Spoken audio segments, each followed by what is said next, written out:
Season 1 of Medsplaining is brought to you by Estee Lauder. With 40 years of night repair expertise and 30 years of collagen research, Estee Lauder are the experts in nighttime skincare.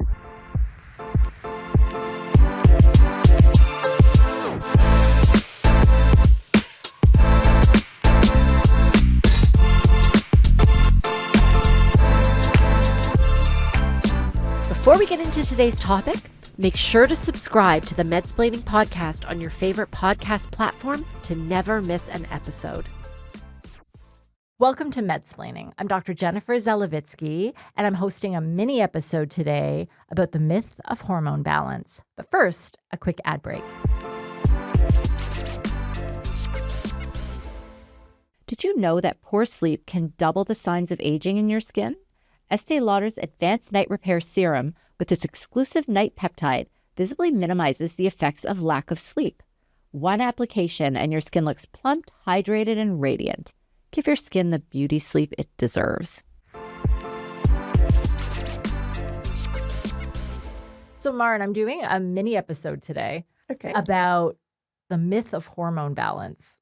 And I'll explain in detail why it's a myth. Okay. But I'm intrigued. have you been noticing this as a trend on social media? This idea of balance, whether it's cortisol or estrogen or you name it, right? Or thyroid balance, even though your doctor tells you your thyroid's normal, but then you go to someone else and they say, well, it's normal on paper, but I can tell you for this reason why it's not really normal. I do always remember asking you about or you explaining to me how it will never be 100% balanced.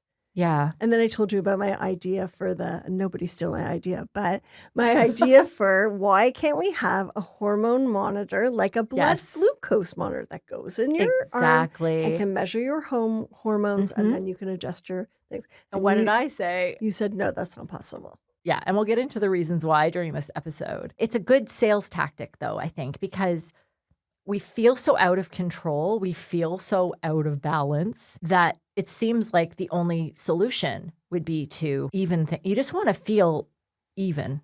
You just want to feel like consistent from one day to the next. And I feel like women want to be in control. You want to be in control of your body. You want to be in control of your rights. You want to be in control of your emotions and things like that. And so it's weird when your hormones are out of whack, then all of that feels out of whack. Exactly. And I feel like at all stages of life these days, hormones are always the bad guy or the villain in a story. Like the same as, it's funny, but we know now that hormone therapy, for example, doesn't cause all of these terrible things that are blamed on it. And yet when someone is diagnosed with anything, they always blame their hormones, whether it's a birth control pill or hormone therapy. They never blame their vitamins, their statin, their antidepressant. It's so true. I'm not saying those medications caused it either.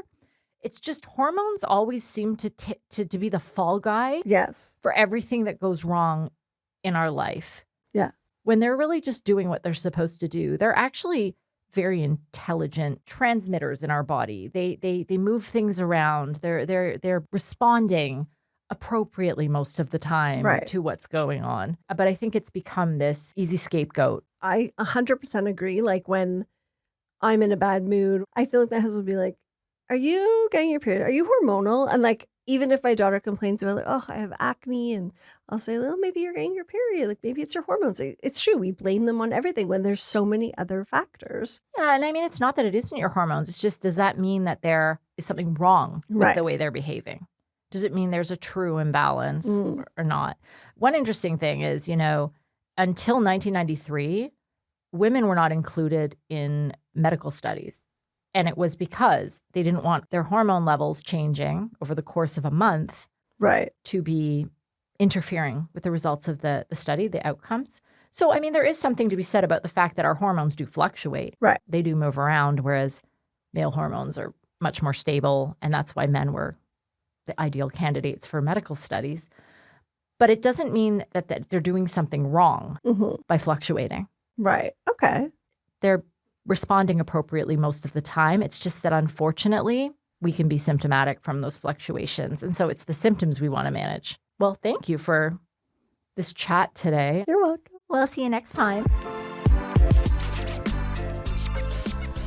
One of the most common questions I encounter from women of all ages is, how can I balance my hormones? This is an understandable goal.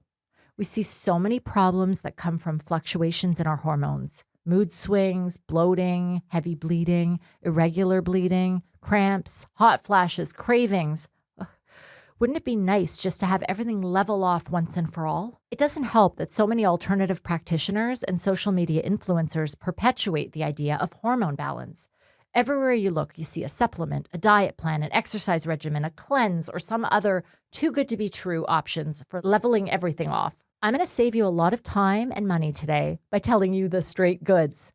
You cannot balance your hormones by any of these methods. There are really 3 times in a woman's life when the hormone levels are at least stable: pre-puberty, post-menopause, and when you're using a continuous combined birth control pill with no breaks. Other than that, our hormones are always in flux. So by exploring these fluctuations, I hope to help you understand a little more about how the key reproductive hormones work and why, by design, they're in constant motion. First, let's talk about the big one, estrogen. So estrogen is produced almost exclusively by the eggs stored in your ovaries. It's responsible for breast growth, and it's the engine that drives our menstrual cycles. It also plays a key role in maintaining our bone density. Estrogen's at its highest during ovulation at mid-cycle and at its lowest when we have our period. Interestingly, our fat cells and our adrenal glands also produce a little bit of estrogen, and these become the main sources after menopause. Most of the symptoms we experience in puberty, pregnancy, and perimenopause are due to surges and drops in estrogen. And although it rises and falls for most of our reproductive life, estrogen does so in a really predictable pattern, which means that although it's never balanced, it allows us to have regular menstrual periods and to have children if that's our goal. So in perimenopause, the pattern becomes much less predictable. This is because we start to run out of the eggs in our ovaries, and some months we ovulate, resulting in that surge of estrogen, while other months we don't.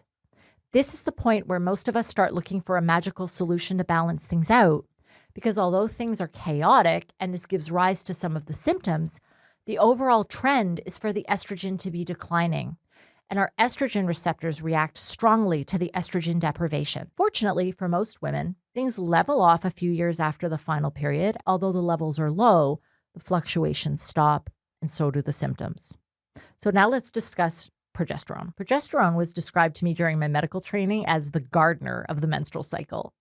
It's produced by the ovaries, and during the first half of the menstrual cycle, it builds up and creates a nice plush uterine lining in anticipation of a possible pregnancy. Then if there is a successful pregnancy, it plays a key role in maintaining it until the placenta can take over. But if there's no pregnancy, it drops down again and essentially cuts the lawn. And this shedding is what we lose during our period. Like estrogen, progesterone rises and falls in a predictable pattern each month. Of course, it becomes unpredictable during perimenopause, and it also declines over time as the ovaries wind down production, although it is not responsible for most of the symptoms the way estrogen is. Finally, let's touch on testosterone. Yes, women have testosterone too. It is produced in the ovaries, but unlike estrogen and progesterone, it doesn't decline rapidly at perimenopause, but slowly declines over decades. In women, testosterone plays one main role: boosting our libido. But what you need to understand is that the vast majority of our testosterone is converted rapidly to estrogen. So a lot of the social media craze around testosterone replacement is likely overblown. Since we're talking about hormone balance, it's important to mention that testosterone is the one and only hormone that needs to be monitored and kept within a certain range.